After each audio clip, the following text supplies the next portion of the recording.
addictive substance was alcohol. Could have been anything. My addictive behaviour, work, relationships, materialism, collecting, all the good things in life. Or at least I thought they were all the good things in life. But they didn't really give me inner peace or happiness or a sense of serenity, I guess. And why?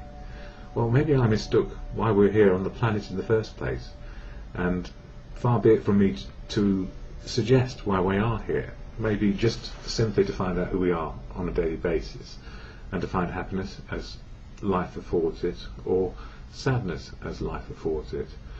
Better with a sober head, for me. So for many years, alcohol did serve a purpose. It alleviated the fear inside me, and I never learned how to deal with fear. So consequently I put on a brave face, and ego was there to cover up the deep hole, the residual mass of wondering what life was all about.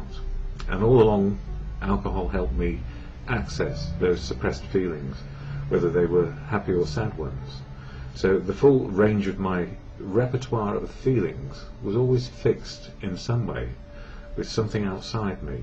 So it was alcohol, right work, working as hard as I could, right relationship, working at the relationship as hard as I could, or running away in time to avoid being told to go away because there was nothing of substance in me. And, you know, looking back at all that stuff where life was superficial and to a large extent indifferent, meant that I didn't either know how to cherish other people, and I didn't know how to cherish me. So on my father's deathbed, one of the things he said, which was very poignant about my mum, who's still alive, thankfully, was that he felt he'd treated her superficially and indifferent, rather than cherishing her. But then he realised he did cherish her, all the 40-odd years they were together. And that was a surprise to him too.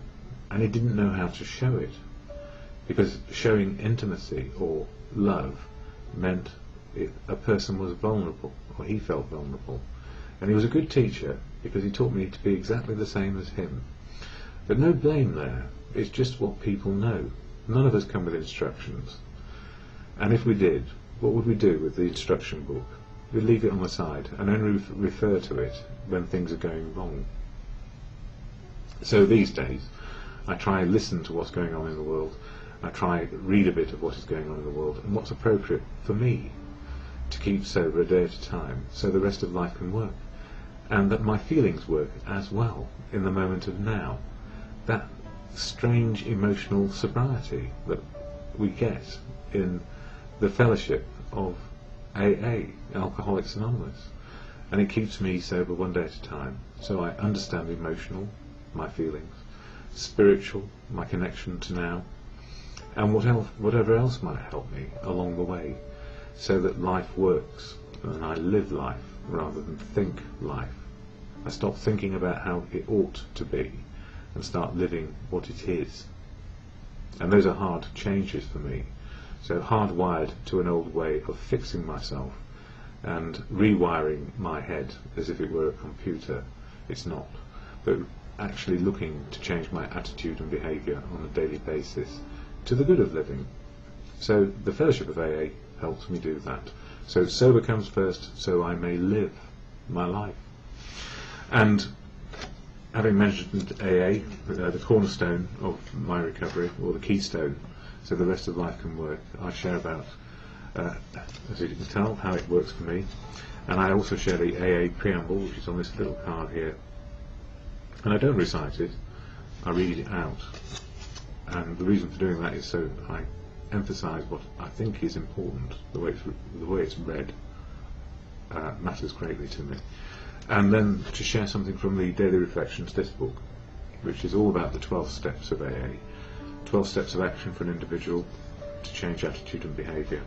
February is all about step 2, which reads, came to believe that a power greater than ourselves could restore us to sanity. And for me, that power greater than me is everything else. I need to listen, be aware of, and absorb, so I understand a better way of life. And that higher power can be whatever we choose. It's a personal belief system. For me, God I never really understood God, but these days I understand enough to say that God is truth, God is love, and God works through people, and beyond that I am unable to define the entity or whatever it may be that is God. So, AA, what it is, the AA preamble or statement of intent. Alcoholics Anonymous is a fellowship of men and women who share their experience, strength and hope with each other that they may solve their common problem and help others to recover from alcoholism. The only requirement for membership is a desire to stop drinking. There are no dues or fees for AA membership. We are self-supporting through our own contributions. AA is not allied with any sect, denomination, politics, organisation or institution, does not wish to engage in any controversy, neither endorses nor opposes any causes. Our primary purpose is to stay sober and help other alcoholics to achieve sobriety. And if we stick with the primary purpose, which is sobriety, and sharing a message of experience, strength and hope, and get rid of any other sort of diversions, we are sharing a message of a desire to stop drinking and how to be sober and how to pass it on. And that works for me, simply doing that. And you know, we can have every opinion under the sun about everything because we're unique, authentic people. We're not special and different, which is the distinction I make. We are unique, and that is the way we were made. But we are similar enough to get along in life and to find love and be loved back and find something useful to do. So, daily reflections for today, all about step 2. It says here, February 8th, convincing Mr Hyde. That's the old way we were. Even then, as we hew away, peace and joy may still elude us. That's the peace so many of us AA oldsters have come to. And it's a hell of a spot, literally. How shall our unconscious, from which so many of our fears, compulsions and phony aspirations still stream, be brought into line with what we actually believe, know and want? How to convince our dumb, raging and hidden Mr Hyde becomes our main task. Regular attendance at meetings, serving and helping others is the recipe that many have tried and found to be successful. Whenever I stray from these basic principles, my old habits resurface and my old self also comes back with all its fears and defects. The ultimate goal of each AA member is permanent sobriety, achieved one day at a time. And it's always one day at a time. And I've been talking to quite a number of people who quite rightly have been upset by the behaviour of other people towards them. And the problem is, when we have such high standards for ourselves about how we want to be in sobriety and how we want to love other people, be loved back and be useful, we need to understand and acknowledge that we're still making progress, and so is the rest of the world. So when people tread on our toes, we have not to retaliate with all the force of all the experience that we've had, which accesses our fear, putting on a brave face and ego, rather than just having enough courage, faith and confidence to say, that's not for me. You know, when somebody hurts us, we don't have to lash out and wound them back. All we need to do is find a path where we find people who are good for us. And it's not avoidance, it's actually choosing a path which is good for us and not trying to get our own back or make a statement which means that they are put down so that we feel better. So for me, at the end of these videos, serenity is about peace of mind and equality, and that serenity prayer about can do, can't do and wisdom learned saves my bacon every day, many times when the old Mr Hyde comes out. So to God or good conscience or whatever it is that is your higher power, God, grant me the serenity to accept the things I cannot change, courage to change the things I can, and the wisdom to know the difference is just for today.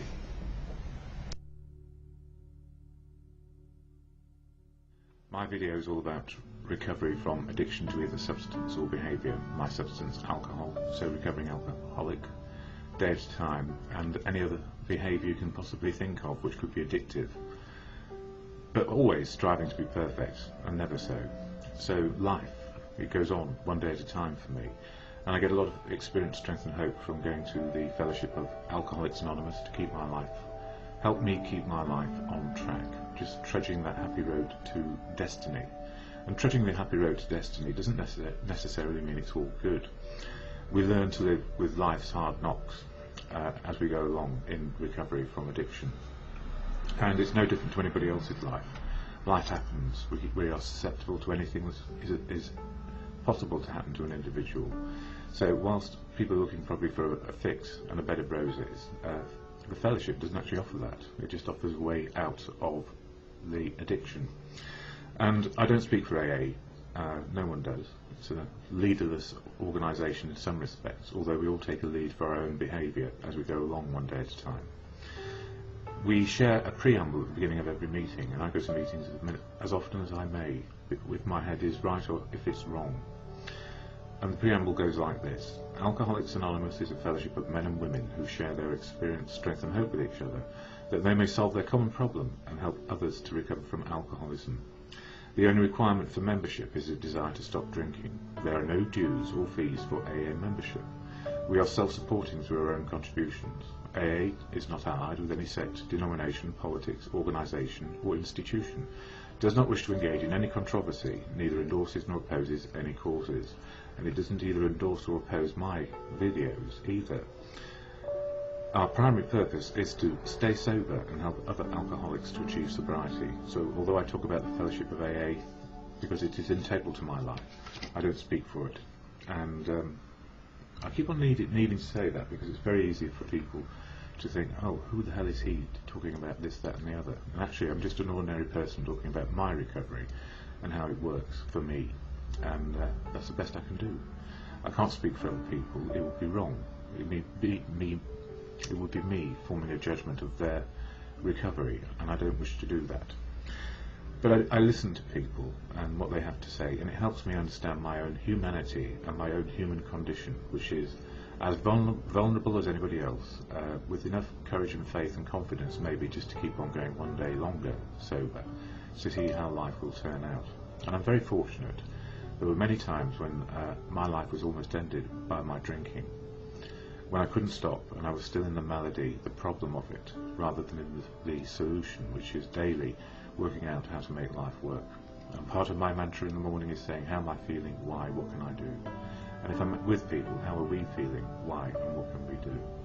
And the other part of waking up and saying, you know, what sort of a day do I want? Do I want a day full of unhappiness and sorrow, because sometimes it's that way, or happiness because it's possible to be happy?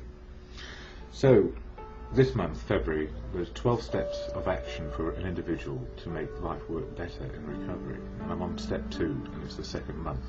So one step a month I hope to achieve this year, or just see how far I go.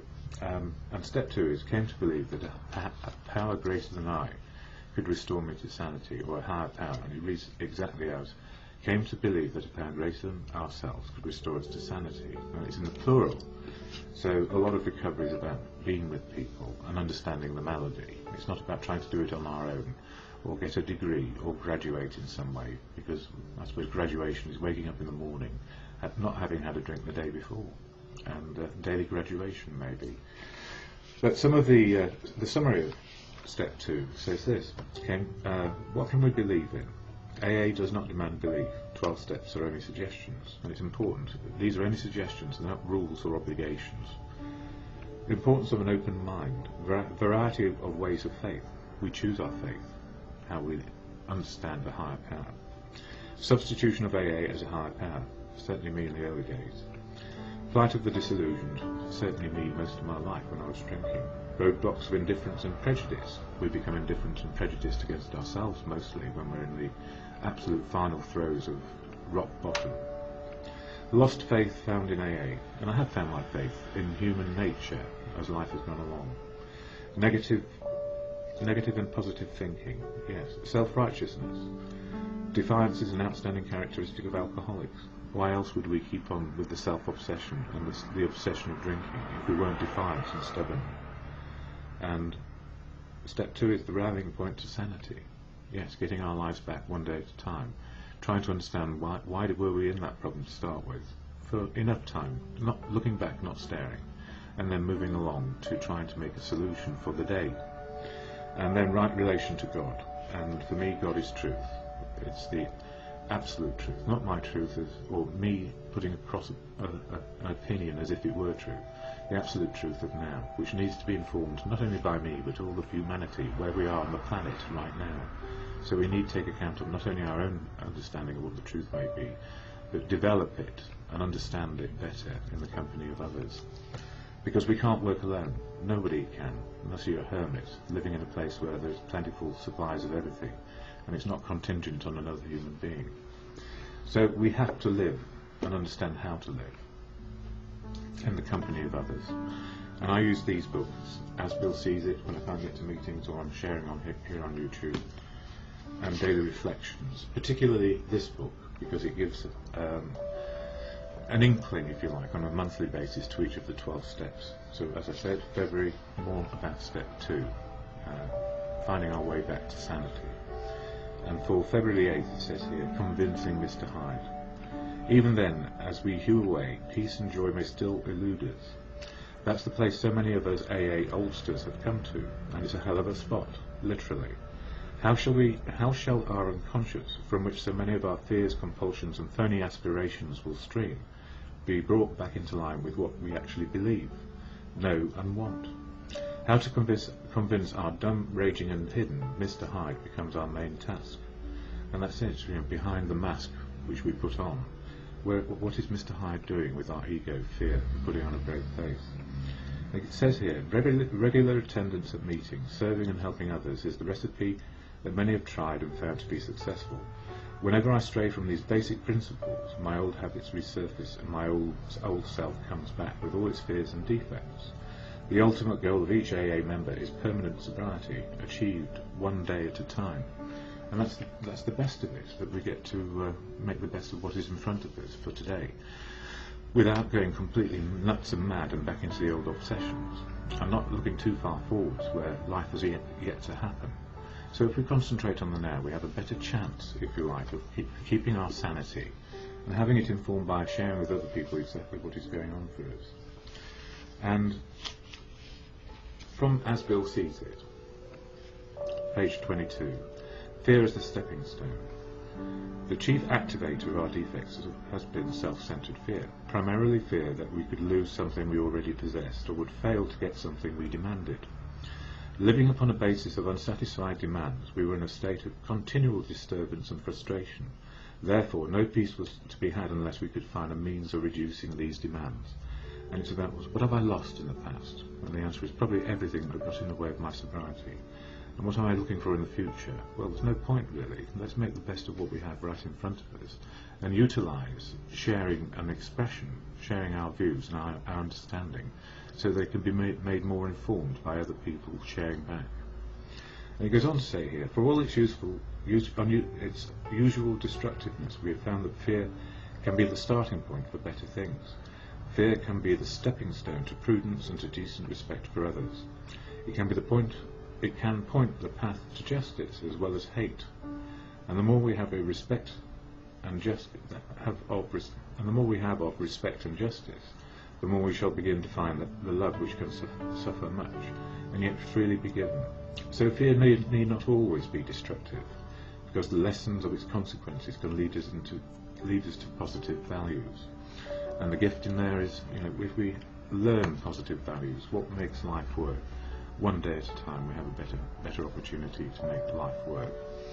And as I always say in my own mind when I get up in the morning, and I said it a few times this morning, God, grant me the serenity, or grant us the serenity, to accept the things we cannot change, courage to change the things we can, and the wisdom to know the difference.